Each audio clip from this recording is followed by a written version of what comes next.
কাতলা মাছের আরেকটি রেসিপি তোমাদের সাথে আজকে শেয়ার করব। কাতলা মাছের কোরমা রেসিপিটি। কাতলা মাছের এই কোরমা রেসিপিটি কিন্তু দারুণ একটি রেসিপিটি অবশ্যই দেখে নিতে পারো।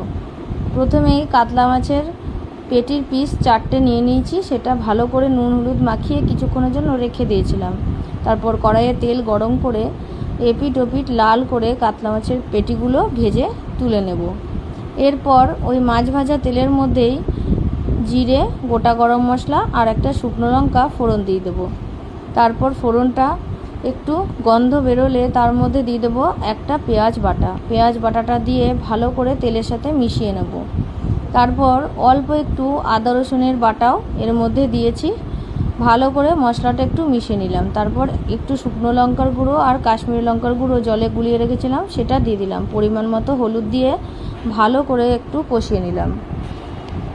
এরপর একটু ঢাকা দিয়ে কষাবো, তাহলে তেলটা ভালো ছেড়ে যাবে। মশলাটা একদম কষানো হয়ে গেছে। এরপর একটা আমি পেস্ট বানিয়েছি, কাজু বাদাম, চালমগজ, পোস্ত আর কিশমিশ, এটা ভালো করে বেটে নিয়েছিলাম, সেটা দিয়ে দিলাম স্বাদ মতন নুন। এবার ভালো করে একদম তেল ছেড়ে আসা পর্যন্ত কষিয়ে নিতে হবে। কয়েকটা চেরা কাঁচা লঙ্কা আর সামান্য একটু চিনি আমি এই মশলাটার মধ্যেই দিয়ে দিলাম।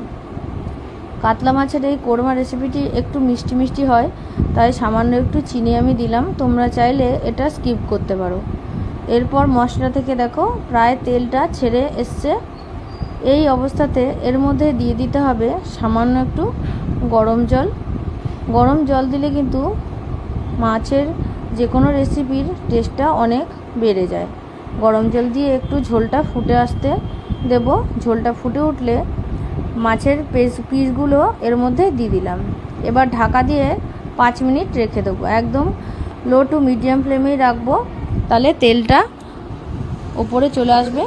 এরপর মাছের পিসগুলোর সাথে গ্রেভিটা ভালো করে মিশে গেছে। এবার ওপর থেকে একটু কসুরি মেথি আর সামান্য একটু ঘি আমি ছড়িয়ে দিচ্ছি। মাছের এই গ্রেভিটা একদম তেল ছেড়ে এলে তাহলেই নামিয়ে নিতে হবে। কাতলা মাছের এই কোরমা রেসিপিটি গরম ভাতের সাথে কিন্তু অপূর্ব লাগে। অবশ্যই একবার ট্রাই করে দেখতে পারো। রেসিপিটি কেমন লাগলো অবশ্যই কিন্তু জানিও।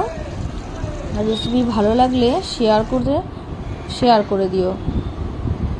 দেখা হবে আবার একটি নতুন ভিডিওতে। টাটা।